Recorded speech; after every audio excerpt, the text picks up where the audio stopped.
નમસ્કાર, આપ નિહાળી રહ્યા છો આઝાદ મીડિયા લાઈવ।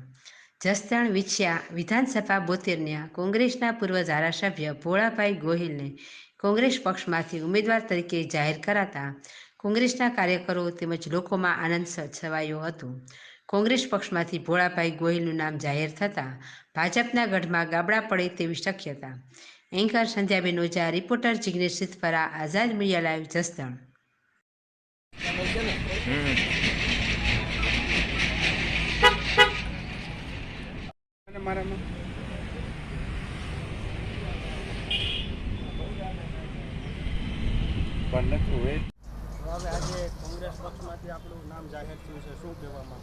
प्रथम तो अमरा राष्ट्रीय अध्यक्ष और गुजरात प्रदेश कांग्रेस समितिना से अध्यक्ष, अमरा सौराष्ट्र झोनना से प्रभारी और गुजरात प्रदेश कांग्रेसना प्रभारी रघु शर्माजी बधाए ज्यारे मारी ऊपर से भरोसो और विश्वास मूकी और ज्यारे कांग्रेस पक्षना उम्मीदवार तरीके मारी पसंदगी करवामां आवी छे त्यारे आ तके हूँ तमाम आगेवानोनो सही आभार व्यक्त सही करूँ छूं।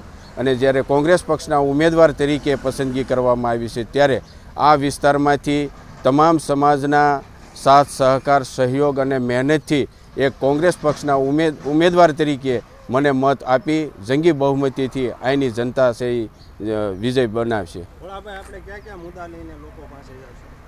ગ્રામ્ય વિસ્તારમાં ખેડૂતો માટે સિંચાઈ માટે પાણીની છે વ્યવસ્થા છે નથી, રોડ રસ્તા, આરોગ્ય અને બેરોજગારીના જે પ્રશ્નો છે અને ભાજપ સરકાર તરફથી જે ભ્રષ્ટાચાર અને જે કૌભાંડ વિદ્યાર્થીના પેપર ફોડવા આ તમામ મુદ્દાઓને ધ્યાનમાં રાખી અને અમે ગ્રામ્ય વિસ્તારમાં છે મુદ્દા લઈને છે જવાના છે।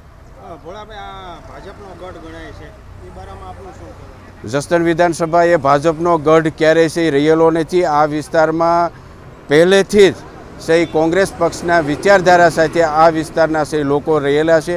आ विस्तारना संपूर्ण अमने भरोसो और विश्वास है कि आ वखते कांग्रेस पक्षना उम्मीदवार तरीके अमने सारा एवा मत आपी अने विजय बनावशे। अमे सतत आ विस्तार में दरेक गामना आगेवानो, दरेक समाजना अग्रणी आगेवानोना जे जणाव्या प्रमाणे आ वखते जंगी बहुमतीथी सही कांग्रेस पक्षनो उम्मीदवार सही जीतशे आवुं अमारुं तारण छे। गोहिल भोळाभाई, पूर्व धारासभ्य, जसदण।